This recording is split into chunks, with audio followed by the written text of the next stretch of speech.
Bienvenido al canal Fenómenos Inexplicables.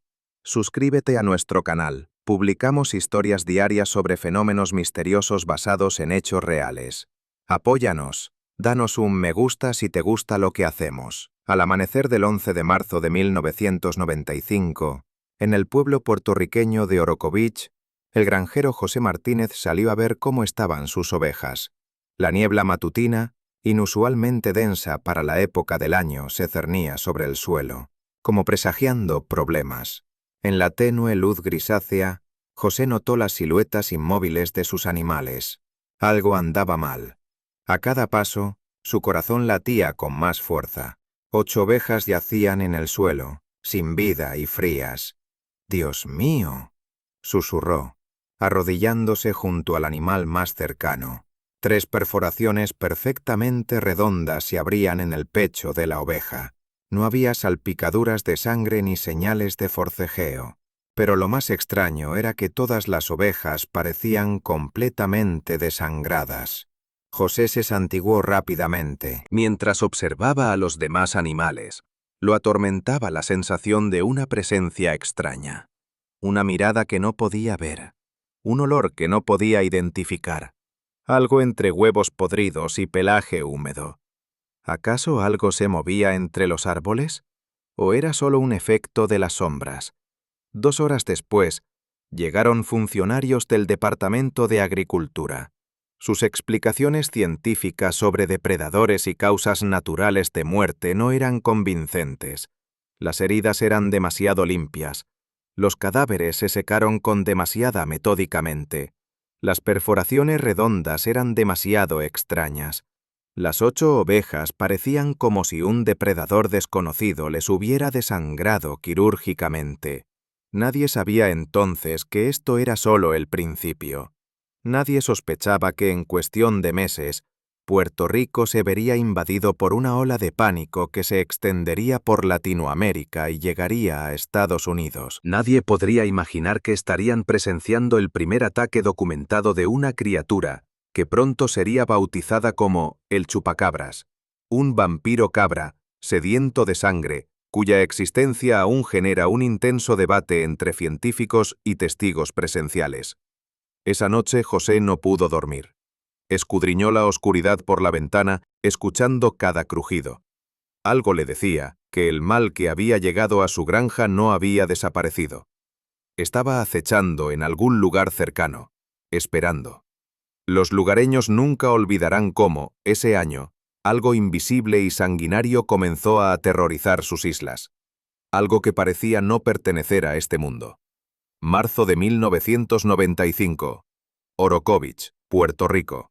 El doctor David Morales, veterinario del Departamento de Agricultura de Puerto Rico, examinó metódicamente los cadáveres de ovejas encontrados en la finca de José Martínez. El sol ya estaba en lo alto, pero un viento frío de las montañas obligó a los presentes a abrigarse. «Nunca había visto nada igual», murmuró Morales, examinando con atención los 3 agujeros perfectamente redondos en el pecho de una de las ovejas. Estas perforaciones no parecen mordeduras de perros, monos ni ningún otro depredador conocido de la región. Martínez permanecía pálido cerca, con las manos temblorosas, mientras encendía un cigarrillo. «Sangre», susurró. «Toda la sangre se ha ido». El doctor Morales guardó silencio. En efecto, parecía que los animales habían sido completamente desangrados, aunque era imposible confirmarlo sin una autopsia. Sin embargo, la ausencia de rastros de sangre y la extraña palidez de los tejidos indicaban algo inusual. «¿Escuchaste algún ruido durante la noche?», preguntó Morales, tomando notas en su cuaderno. «Nada», respondió el granjero. «Ni siquiera los perros ladraron. Eso es lo más extraño. Siempre ladran cuando aparecen coyotes o perros callejeros». Al anochecer, la noticia de las extrañas muertes de los animales se había extendido a los pueblos de los alrededores. Los residentes locales comenzaron a encerrar a su ganado por la noche e instalar iluminación adicional alrededor de sus casas. Algo inusual había aparecido en la isla, algo que nunca antes habían visto. Quizás sea algún animal desconocido que vino de la selva tropical de El Yunque, sugirió el cazador local Ramón Díaz, mientras los hombres se reunían en el bar de Pedro esa noche. El bosque está cambiando. La tala, los turistas, hemos alterado el equilibrio. O son experimentos, añadió con tristeza Juan Vega, electricista de Fort Buchanan. Los estadounidenses están haciendo cosas raras allí. Experimentos genéticos, creando soldados del futuro. En un rincón del bar, el viejo Ernesto meneó la cabeza. Ese viejo mal ha vuelto. En 1975 ocurrió lo mismo en Moca. El vampiro de Moca, así le llamábamos. Mató a docenas de animales. Sus cuerpos también estaban exangües. La tensión aumentó en los días siguientes. Varios granjeros reportaron la desaparición de pollos y conejos. Aunque no se encontraron cuerpos, todos estaban convencidos de que era obra de la misma criatura. El 20 de marzo, 3 cabras fueron encontradas muertas en la finca de la familia Rivera, a 10 kilómetros del lugar del primer incidente.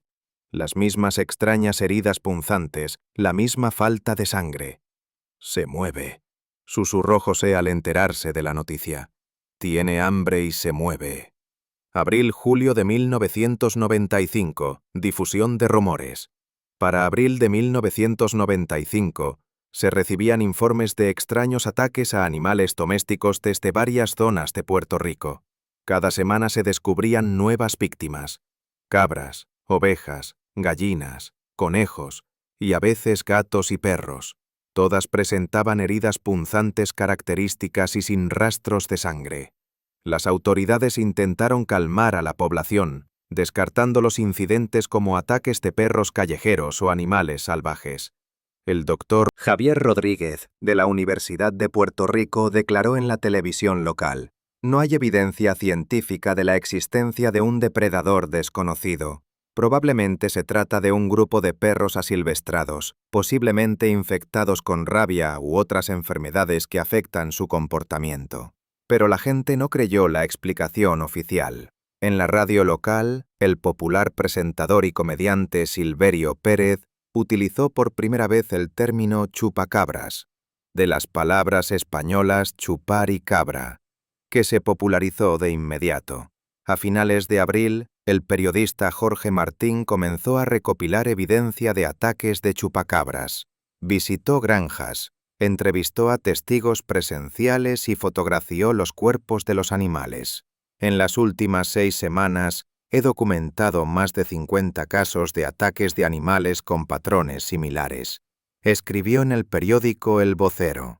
Las explicaciones oficiales son contradictorias y poco convincentes. En mayo, rumores de una extraña criatura llegaron a Latinoamérica continental. Internet, que apenas comenzaba a ganar popularidad, facilitó la rápida difusión de la información. Posibles teorías, desde extraterrestres hasta experimentos gubernamentales secretos, se discutieron en foros y salas de chat primitivos. Mientras tanto, los ataques continuaban. El 15 de mayo, una jauría entera de perros callejeros fue encontrada muerta en el pueblo de Canóvanas. 8 animales, todos con heridas punzantes distintivas y signos de desangramiento. Este fue el primer caso de matanza masiva y aterrorizó profundamente a los residentes locales. Si esta bestia puede matar a 8 perros a la vez, ¿qué le impedirá atacar a una persona?, se preguntaban. En junio, las autoridades locales se vieron obligadas a crear una comisión especial para investigar la situación. Zoólogos, veterinarios, policías y funcionarios forestales unieron fuerzas para determinar la causa de las extrañas muertes de los animales. Sin embargo, la investigación no arrojó resultados. Para julio de 1995, el número de ataques documentados había alcanzado los 100. Calcular la cifra real era difícil, ya que muchos agricultores no reportaban las pérdidas por temor al ridículo o por no querer llamar la atención. Pero incluso según las estadísticas oficiales, el fenómeno estaba alcanzando proporciones epidémicas. Cualquier criatura que esté detrás de estos ataques es increíblemente ágil y astuta, dijo el doctor Pablo Méndez, zoólogo principal de la comisión. No hay huellas ni testigos, solo víctimas. Esto no tiene precedentes en la ciencia moderna. El miedo impregnaba cada vez más la conciencia de los isleños. No solo los animales, sino también las personas, se encerraban en sus casas por la noche. Historias de ojos rojos brillantes vistos en la oscuridad, de un extraño olor sulfúrico que precedía a los ataques, de sonidos inexplicables. Todo esto se convirtió en parte del folclore que nacía ante nuestros ojos. El chupacabras pasó de ser una criatura mítica a una amenaza real con la que todos los residentes de Puerto Rico debían lidiar. 8 de agosto de 1995. Canóvanas, Puerto Rico. Primer avistamiento confirmado. A las 2:30 p.m., Madeline Tolentino estaba junto a la ventana de su casa en Canóvanas, a unos 30 kilómetros al este de San Juan. El calor era insoportable y el aire parecía estar cargado de humedad. De repente, un movimiento en la acera de enfrente le llamó la atención. Lo que vio la dejó paralizada de horror. Medía aproximadamente 1 metro de altura. Le contó Madeline más tarde a Jorge Martín. Caminaba erguido, como un humano. Su piel era gris como la de un dinosaurio. Tenía ojos negros, grandes y saltones que ocupaban casi la mitad de su cara. Tenía brazos largos y delgados, con 3 dedos que terminaban en garras. Sus piernas también eran largas y delgadas, con 3 dedos, como patas de ganso, palmeados entre sí. Pero el detalle más inquietante, según Tolentino, eran las púas multicolores que recorrían la cabeza y la espalda de la criatura. Se movía como un canguro, pero sin cola, continuó. En el pecho noté algo parecido a una quemadura o una cicatriz, donde la piel parecía de un tono rosado morado, como si se le hubiera caído la capa superior. Madeline llamó a su madre, quien también vio a la criatura. Juntos la observaron durante unos 3 minutos.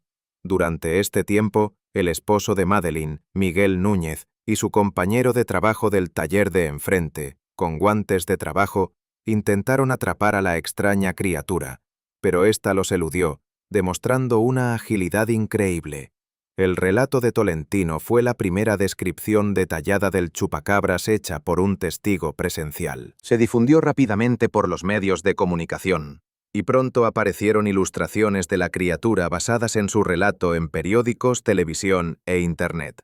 A pesar del escepticismo de muchos, la autoridad de Madeline como testigo era alta. Era conocida como una persona honesta y confiable. Trabajaba como secretaria en un bufete de abogados y tenía una buena reputación en la ciudad. «Sé lo que vi», insistió. «No era un perro, ni un mono, ni ningún otro animal conocido. Era algo más». Poco después del avistamiento de Tolentino, los informes de criaturas similares aumentaron drásticamente. La gente las veía cerca de sus casas, en las afueras de los pueblos y cerca de granjas. Las descripciones eran similares. Una criatura erguida con ojos grandes, espinas en el lomo y piel gris. Es importante señalar que el mismo mes en que Madeline vio a la criatura, se proyectaba en Puerto Rico la película de ciencia ficción Species, que presentaba un monstruo alienígena con características similares. Esta coincidencia se convertiría posteriormente en un argumento importante para los escépticos, pero en aquel momento nadie la relacionaba. Mientras tanto, los ataques de animales en Canóvanas alcanzaron su punto máximo. Más de 150 mascotas y ganado murieron a finales de agosto. El alcalde de la ciudad, José Chemo Soto, organizó grupos especiales de búsqueda armados con rifles de caza y tranquilizantes para capturar o matar a la criatura. «Debemos proteger a nuestros ciudadanos y sus propiedades», declaró en una conferencia de prensa el 20 de agosto. «Esta criatura, sea lo que sea, ya no aterrorizará a nuestra ciudad». Los equipos de búsqueda rastrearon la zona día y noche, pero sin éxito. La única evidencia de la presencia del chupacabras eran los animales muertos y los relatos de testigos presenciales. 19 de noviembre de 1995. Caguas, Puerto Rico. Invasión de vivienda. «Esta cosa estaba en mi casa», gritó María Sánchez por teléfono llamando a la policía. Eran las 2:37 a.m., cuando se despertó con un extraño silbido proveniente de la habitación de sus hijos. María, una maestra de 42 años, vivía sola con su hijo Ricardo, de 8, en una pequeña casa a las afueras de Caguas, una ciudad del centro de Puerto Rico. Su esposo la había abandonado hacía 3 años y estaba acostumbrada a afrontar los problemas sola. Pero lo que encontró esa noche superó todo lo que hubiera podido imaginar. Al oír un sonido extraño, María tomó un cuchillo de cocina y se acercó con cautela a la habitación de su hijo. A la luz de la luna que se filtraba por la ventana, vio la silueta de una criatura junto a la cama de Ricardo. Alta, con grandes ojos rojos y brillantes, brazos largos y púas que le sobresalían de la espalda. ¡Ricardo!, gritó. La criatura giró bruscamente hacia ella, siseando como vapor. De un salto, se dirigió hacia la ventana, que María notó más tarde que estaba rota desde afuera. La criatura desapareció en la noche. Ricardo se despertó con el grito de su madre. «Mamá, estaba en mi cama», dijo temblando. Era pesado y olía mal. Al llegar la policía, los agentes descubrieron una ventana rota y extrañas huellas de 3 dedos en el alféizar y el suelo de la habitación del niño. Un trozo de carne extraña, blanca y podrida, que desprendía un fuerte olor a azufre, yacía sobre la cama de Ricardo. Nadie podía explicar de dónde venía ni qué era.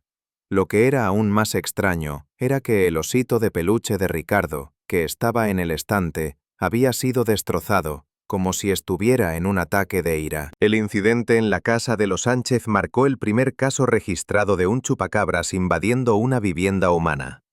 Este incidente recibió amplia cobertura mediática y aumentó aún más el temor entre la población. La policía envió la carne encontrada al laboratorio de la Universidad de Puerto Rico para su análisis, pero los resultados no fueron concluyentes. La muestra estaba gravemente descompuesta y contenía material genético no identificado, concluyó el informe. Se requieren más pruebas. María y Ricardo Sánchez dejaron su casa al día siguiente y se mudaron con unos familiares en San Juan. «Nunca volveré a esa casa», declaró María a los periodistas. «Lo que vi no era un animal, era algo demoníaco». En los días siguientes, multitudes de curiosos, periodistas e investigadores paranormales se congregaron alrededor de la casa de Sánchez. Muchos llevaban cruces, ajo y otros amuletos, creyendo que se trataba de una entidad vampírica. El padre Gustavo Rodríguez, de la Iglesia Católica local, incluso realizó una ceremonia de bendición para la casa, aunque la Iglesia se distanció oficialmente del fenómeno del chupacabras. A finales de noviembre de 1995, el miedo al chupacabras había alcanzado tales proporciones que algunos agricultores comenzaron a abandonar sus tierras temiendo por su vida y la de sus familias. Las pérdidas económicas por la pérdida de ganado y productos agrícolas ascendieron a millones de dólares. Diciembre de 1995. Explicaciones y controversias científicas.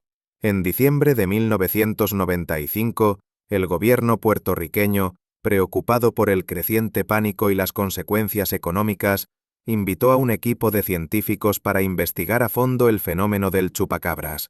El equipo, dirigido por el Dr. Edwin Núñez, reconocido biólogo de la Universidad Centroamericana, incluyó zoólogos, veterinarios, científicos forenses y psicólogos. Su objetivo era brindar una explicación científica a las extrañas muertes de animales y los supuestos avistamientos de una criatura desconocida. El 11 de diciembre, el equipo presentó un informe preliminar. La mayoría de los casos que investigamos se pueden explicar por ataques de depredadores conocidos, declaró el Dr. Núñez en una conferencia de prensa en San Juan. Perros salvajes, macacos sustraídos a la isla para experimentos científicos y que escaparon en la década de 1930, e incluso murciélagos de gran tamaño, podrían ser responsables de estos ataques. Respecto al supuesto desangramiento de las víctimas, la doctora María Rodríguez, patóloga forense, explicó: «Durante las autopsias detalladas no encontramos una ausencia total de sangre en los cuerpos de los animales. Esta es una idea errónea común. La sangre no desaparece, se coagula y se acumula en la parte inferior del cuerpo debido a la gravedad, creando la ilusión de desangramiento. Sin embargo, Estas explicaciones no convencieron a muchos residentes ni a algunos miembros de la comunidad científica. El doctor Raúl Sánchez, zoólogo de la Universidad de Puerto Rico, quien no formó parte de la comisión oficial, discrepó. Los macacos rhesus no atacan de esta manera. No perforan la piel ni beben sangre. Además, muchos de los ataques ocurrieron lejos de sus hábitats naturales. Paralelamente a la investigación científica, siguieron circulando teorías alternativas. El ufólogo Jorge Martín publicó el libro Chupacabra, un depredador extraterrestre entre nosotros, en el que afirmaba que la criatura era el resultado de experimentos genéticos en una base militar estadounidense en la selva tropical de El Yunque. Numerosos testigos han observado luces extrañas y ovnis sobre el bosque durante varios años, escribió Martín. El chupacabras es un híbrido creado por extraterrestres para recolectar material biológico. Esta teoría encontró muchos partidarios, especialmente entre quienes tenían sentimientos antiamericanos. El contexto histórico era significativo. Puerto Rico es territorio estadounidense, y muchos puertorriqueños abogaban por la independencia de la influencia estadounidense. El 26 de diciembre, ocurrió un nuevo incidente que confirmó que el fenómeno no estaba desapareciendo. 11 cabras muertas fueron encontradas en la ciudad de San Germán, con signos de lesiones típicas del chupacabras. Todas pertenecían a la misma granja y murieron durante la noche. Ninguna jauría de perros podría hacer algo así, afirmó el dueño Antonio Vega.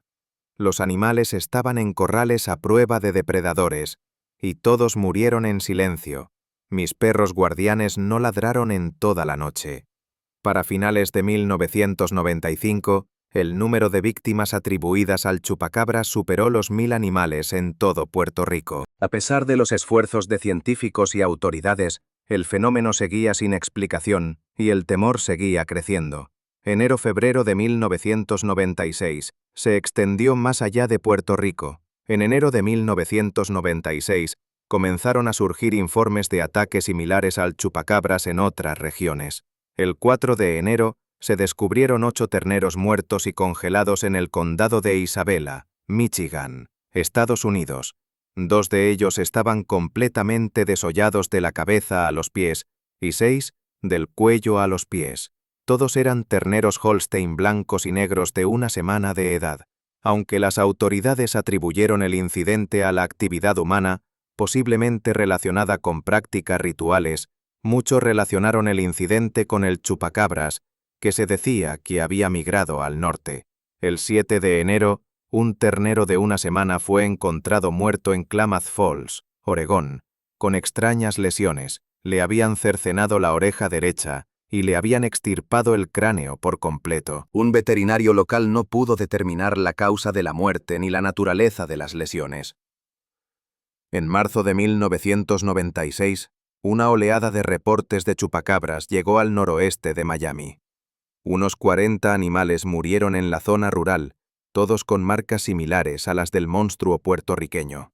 Una mujer incluso afirmó haber visto una figura parecida a un perro, de pie, con 2 brazos cortos en el aire. Sorprendentemente, todas estas regiones, Michigan, Oregón y Florida, albergan importantes comunidades latinas, lo que dio origen a la teoría de la importación cultural del chupacabras. Quizás quienes conocían las historias puertorriqueñas interpretaron las muertes inexplicables de animales a través de un fenómeno que ya conocían. El 2 de mayo de 1996, un chupacabras cruzó la frontera con México. Una cabra doméstica muerta con 3 heridas punzantes en el cuello fue encontrada en el Valle del Río Grande, en el sur de Texas. El animal de 6 años presentaba las características marcas de un chupacabras, según medios locales. Ese mismo día, llegaron informes desde Juárez, México, donde habían muerto numerosos pequeños mamíferos, perros y otros animales. El 3 de mayo, se reportaron ataques en el estado mexicano de Sonora, en las ciudades de Veracruz y Agua Prieta. Se encontraron vacas y ovejas muertas. Los residentes locales describieron a la criatura atacante como pequeña, 30 a 45 centímetros, y capaz de volar. Ese mismo día, se reportaron ataques similares en el estado de Sinaloa, al sur de Sonora. Allí también se encontraron vacas y ovejas muertas. Hasta el 3 de mayo se habían reportado incidentes similares en 6 estados mexicanos. El 9 de mayo, a las 2 a.m., ocurrió otro incidente significativo. La familia Espinosa, en México, reportó la aparición en su casa de una criatura de entre 90 y 120 centímetros de altura, con piel escamosa, garras, ojos rojos y una hilera de púas que le recorrían la cabeza y la espalda. Según testigos presenciales, la criatura murmuraba y gesticulaba.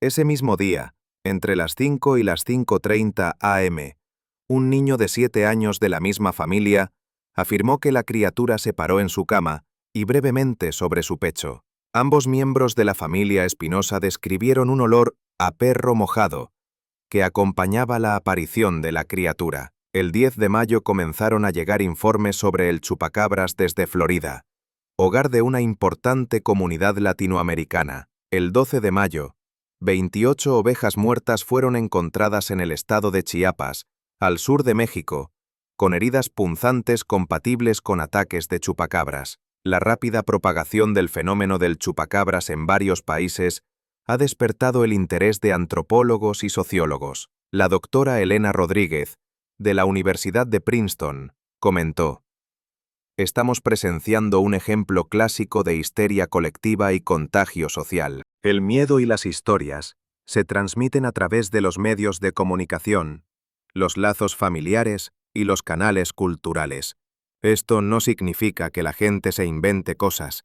Creen sinceramente lo que ven y lo que cuentan, pero la interpretación de los acontecimientos está muy influenciada por el contexto cultural». A finales de febrero de 1996, el fenómeno del chupacabras se había convertido en un fenómeno internacional, acaparando titulares en todo el mundo. Cualquiera que fuera la causa, un animal desconocido, paranoia colectiva u otra, había calado hondo en la conciencia colectiva. Mayo-septiembre de 1996. El chupacabras en la cultura popular. A mediados de 1996, el chupacabras se había convertido no solo en una criatura misteriosa, sino en un fenómeno cultural que había permeado varias esferas de la vida. En Puerto Rico, músicos populares han grabado al menos 3 canciones sobre el chupacabras. La más famosa fue la Chupacabras de la banda El Gran Combo, que utilizó a la mítica criatura como metáfora de los políticos que chupan la sangre de la gente común. Programas de televisión y reportajes dedicados a este fenómeno aparecían con regularidad. Algunos canales incluso organizaron cacerías de chupacabras en directo, aunque ninguno de estos programas resultó en el descubrimiento de la criatura. Los emprendedores aprovecharon rápidamente la popularidad del tema. Aparecieron camisetas, gorras, tazas y otros souvenirs con el chupacabras. Un bar, el Chupacabras, abrió en San Juan, sirviendo la bebida alcohólica del mismo nombre. Nadie sabe qué contiene, bromearon los fundadores, igual que nadie sabe qué es un chupacabras de verdad. La situación se agravó cuando algunos grupos religiosos comenzaron a interpretar la aparición del chupacabras como una señal del apocalipsis inminente. El pastor Ernesto Valencia, de la Iglesia Evangélica Luz Divina en San Juan, predicó: «Esta criatura es un mensajero de la oscuridad, un presagio del fin de los tiempos.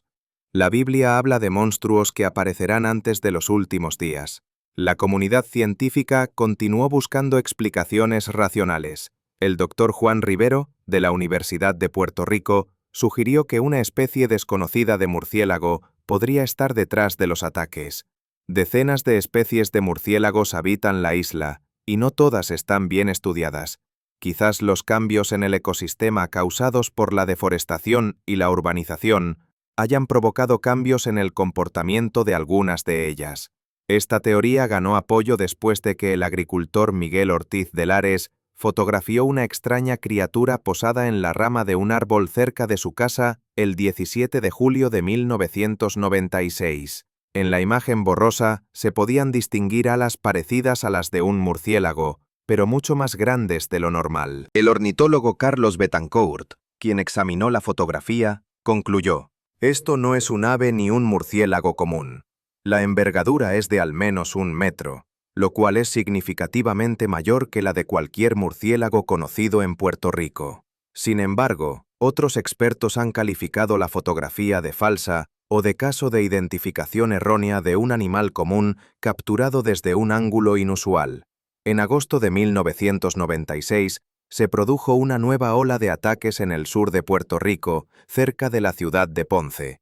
En una semana, murieron más de 30 animales, principalmente cabras y aves de corral. No se registraron ataques a humanos, lo que plantea dudas sobre la selectividad del chupacabras. Si es un depredador, ¿por qué no ataca a las personas? Se preguntó el doctor Fernando Torres, zoólogo de la Universidad de Miami, que llegó a Puerto Rico para estudiar el fenómeno. Cualquier depredador elige la presa más accesible. Los humanos suelen ser más vulnerables que los animales, especialmente de noche. Para septiembre de 1996, los investigadores estimaron que el número total de víctimas del chupacabras en Puerto Rico superaba los 2.000 animales. El daño económico fue considerable, pero el impacto psicológico en la población fue aún más grave.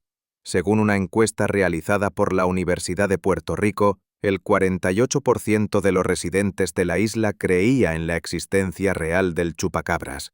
El 31% consideraba que el fenómeno era resultado de las acciones de depredadores conocidos pero malinterpretados por la población, y el 21% estaba indeciso. Ya sea que el chupacabras sea una criatura real o un producto de la histeria colectiva, se ha convertido en parte integral de la identidad cultural de Puerto Rico y del mundo latinoamericano en su conjunto. 2000-2004. Transformación del fenómeno. A principios de la década del 2000, la naturaleza de los informes sobre el chupacabras comenzó a cambiar. Mientras que a mediados de la década de 1990, la criatura se describía principalmente como bípeda, reptiliana o de aspecto extraterrestre, con espinas a lo largo de su espalda, ahora los informes se centran cada vez más en criaturas cuadrúpedas parecidas a perros o coyotes, pero con características inusuales. En el año 2000, un agricultor nicaragüense llamado Jorge Talavera disparó y mató a un extraño animal que atacaba a sus gallinas. Era un perro, pero no un perro normal, declaró a la prensa. Casi no tenía pelo, su piel era gris y arrugada, sus ojos eran grandes y rojizos, y sus dientes no eran como los de un perro, eran más largos y afilados. El cuerpo del animal fue enviado a la Universidad de Managua para su análisis, donde los veterinarios determinaron que se trataba de un perro callejero común que padecía un caso grave de sarna, demodicosis, que le había causado pérdida de pelo y un cambio en su apariencia. Sin embargo, muchos lugareños desconfiaron de esta conclusión, alegando que los científicos ocultaban la verdad.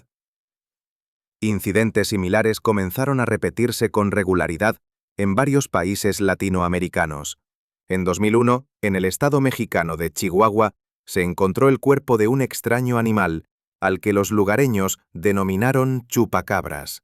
Fotos de la criatura, que parecía un perro sin pelo, con un hocico alargado y colmillos inusualmente grandes, circularon en foros de Internet y sitios de noticias.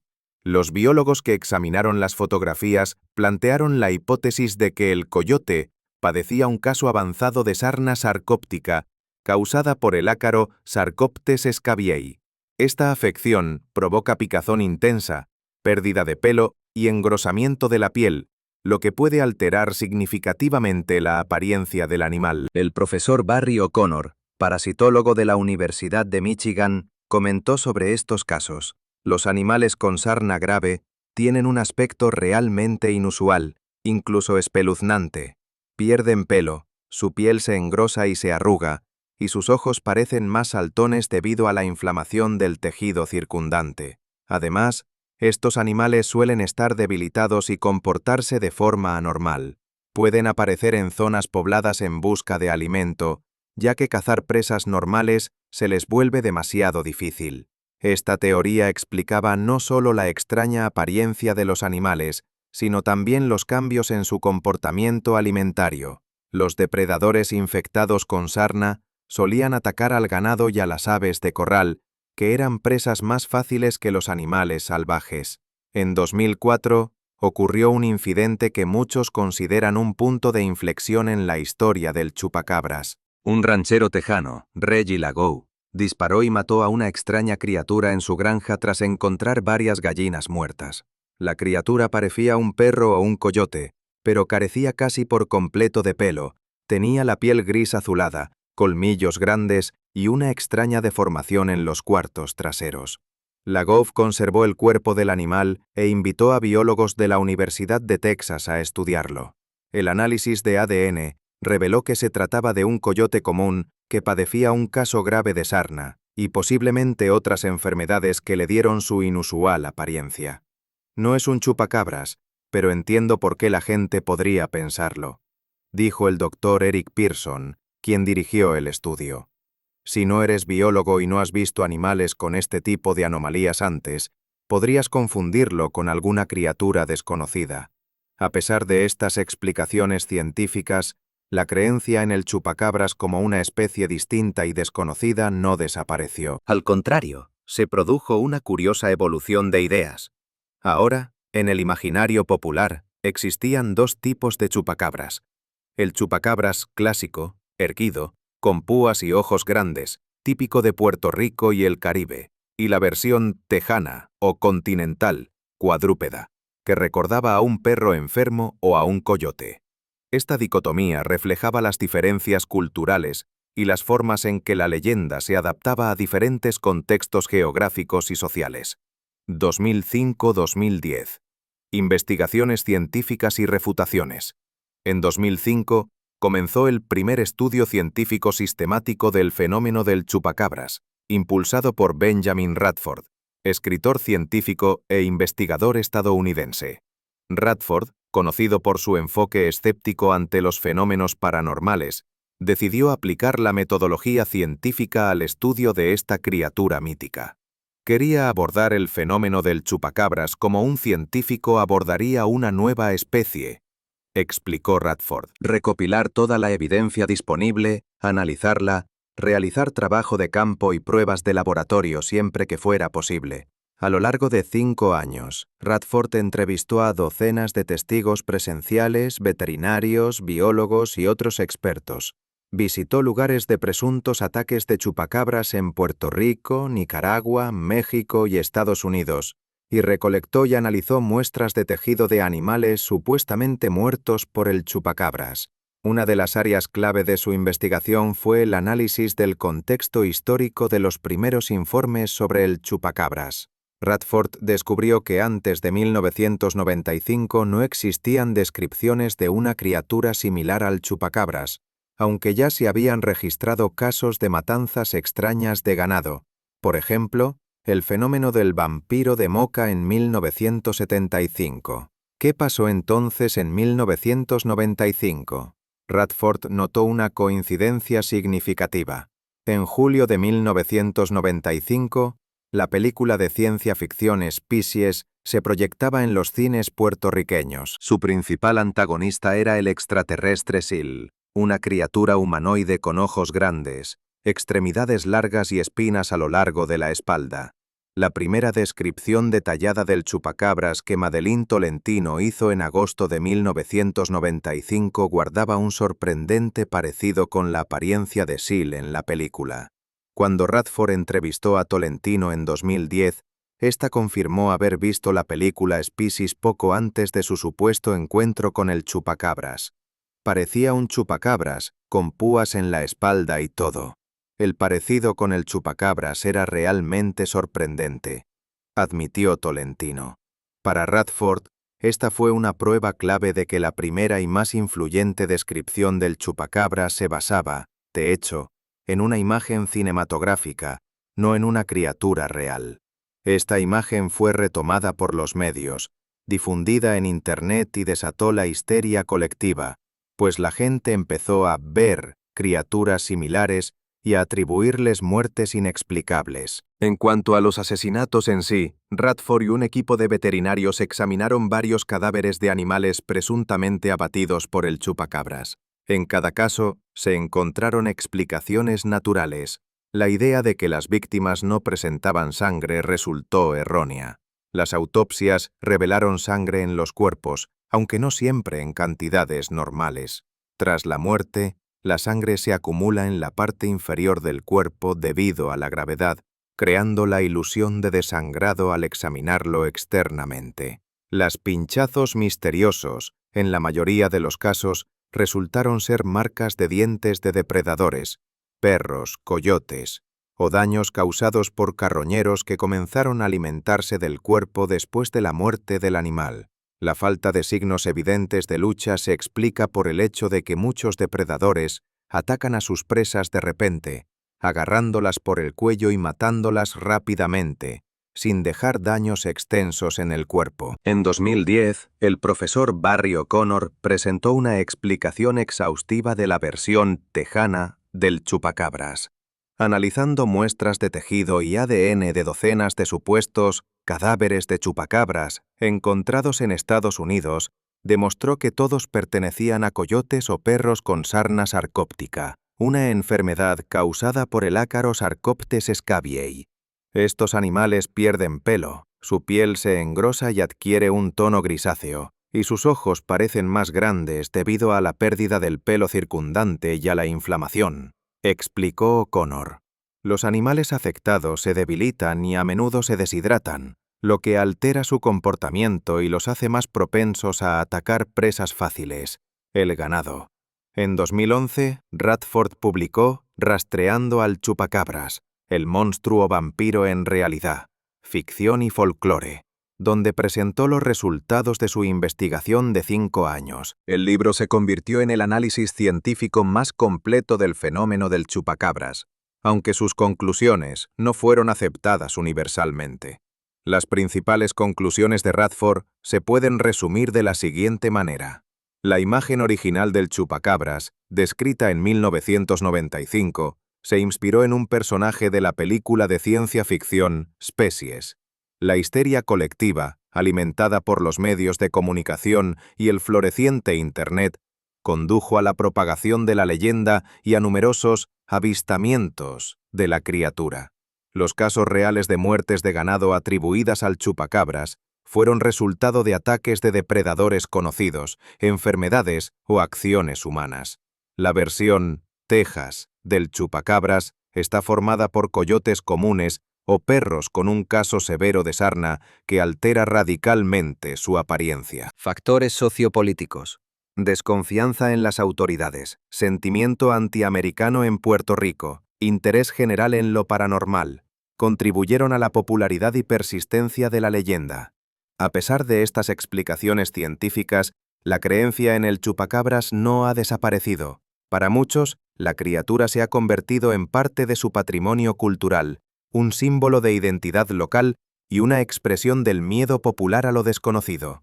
2010-2023. El estado actual de la leyenda. Tras la publicación del libro de Radford y la investigación de O'Connor, la naturaleza de los informes sobre el chupacabras comenzó a cambiar. Aunque nuevos avistamientos y ataques continuaron apareciendo regularmente en las noticias y en las redes sociales, la comunidad científica generalmente aceptó la explicación de que el chupacabras tejano era un coyote o un perro infectado de sarna, mientras que la versión puertorriqueña, clásica, era producto de la histeria colectiva inspirada en la imaginería de la cultura popular. En 2019 se reavivó el interés por el chupacabras tras la publicación por parte del grupo Mundo OVNI de un vídeo que mostraba las secuelas de un presunto ataque a gallinas en el sector de Seburuquillo, Lares, Puerto Rico. El vídeo mostraba aves muertas con heridas punzantes características y signos de desangramiento. El veterinario Carlos Soro, quien investigó el caso, concluyó que las aves fueron asesinadas por un depredador, probablemente una mangosta o un perro salvaje, y que el aparente desangramiento fue el resultado de cambios post-mortem. Sin embargo, la leyenda del chupacabras sigue vigente y evolucionando, adaptándose a nuevos contextos culturales y sociales. Hoy en día, el chupacabras no es solo una criatura mítica, sino un elemento importante de la cultura latinoamericana, que influye en la literatura, el cine, la música y otras formas de arte. En 2023 surgieron informes de avistamientos de chupacabras en Bolivia, coincidiendo con avistamientos de ganado presuntamente desangrado. Unas misteriosas imágenes de un dron tomadas cerca de la ciudad de Ouro captaron una figura sombría deambulando por un campo. Este incidente coincidió con la muerte de varias vacas, llamas y alpacas en la región, cuyas inusuales lesiones en el cuello llevaron a los lugareños a sospechar un ataque de chupacabras. Los científicos modernos señalan que el fenómeno del chupacabras es importante para comprender los mecanismos de formación y difusión de los mitos modernos. El chupacabras es interesante porque podemos rastrear todo el proceso de formación del mito en la era moderna, afirma la doctora María Sánchez, antropóloga de la Universidad de México. A diferencia de las leyendas antiguas que surgieron hace miles de años, la historia del chupacabras ha evolucionado ante nuestros ojos y podemos estudiar los factores que contribuyeron a su popularidad.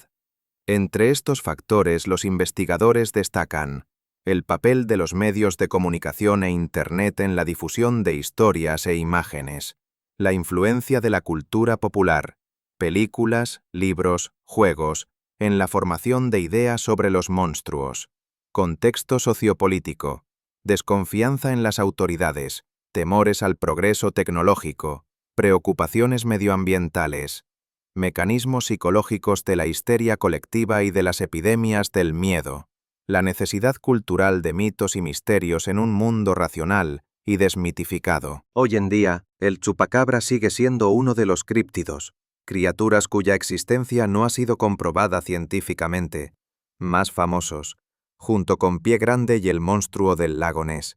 Sea o no que esta criatura exista en la realidad, sin duda existe en el ámbito cultural, y su influencia se extiende mucho más allá de los primeros informes de Puerto Rico en 1995. Como señaló el folclorista Jan Harald Brumban, el chupacabras es un mito moderno que refleja nuestros miedos y esperanzas, nuestra relación con la naturaleza y lo desconocido. Historias como esta siempre se han contado, pero en cada época adquieren nuevas formas, en sintonía con su tiempo. Han pasado casi 30 años desde aquella mañana de marzo de 1995, cuando José Martínez descubrió su oveja muerta en Orokovich.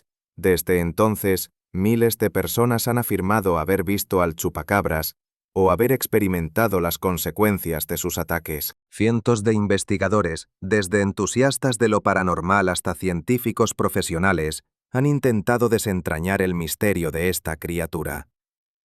La ciencia ha ofrecido explicaciones. La histeria colectiva desatada por las imágenes de la película Species, coyotes y perros infectados con sarna confundidos con monstruos, depredadores comunes cuyas acciones fueron interpretadas a través del prisma de un nuevo mito. Para muchos, estas explicaciones parecen convincentes. Para otros, no. Quizás nunca sepamos con absoluta certeza qué se escondió tras los avistamientos originales de Puerto Rico. Pero el fenómeno del chupacabras ya forma parte de nuestra cultura, un símbolo del miedo a lo desconocido y lo incontrolable, un recordatorio de que incluso en la era de la ciencia y la tecnología podemos crear nuevos mitos. En Latinoamérica y el suroeste de Estados Unidos, se siguen reportando avistamientos ocasionales de criaturas extrañas y ataques inexplicables al ganado. La comunidad científica se mantiene escéptica, pero la puerta está abierta a nuevas investigaciones. ¿Y si en algún lugar de los bosques tropicales de Puerto Rico o los desiertos de Texas, una especie desconocida para la ciencia realmente acecha? ¿Y si algunos de los miles de informes contienen algo de verdad? La historia de la ciencia está repleta de ejemplos de criaturas que alguna vez se consideraron míticas y resultaron ser reales, desde el calamar gigante hasta el gorila de montaña. Pero aunque el chupacabras nunca existió en la realidad física, sin duda existe en la realidad cultural. Películas y libros, canciones y pinturas, juegos y cómics. El chupacabras sigue vivo en la creatividad de las personas, inspirándolas y aterrorizándolas.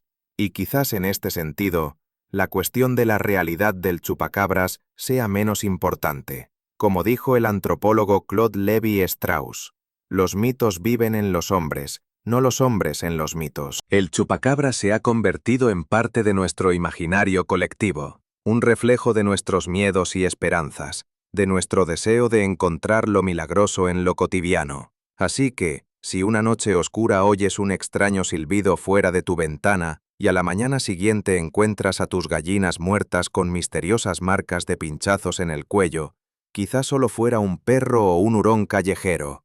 O quizás, pero es mejor no darle vueltas a esa idea, sobre todo cuando el sol se pone y las sombras se alargan. Todos los nombres, fechas, lugares y eventos mencionados en esta narración corresponden a hechos documentados.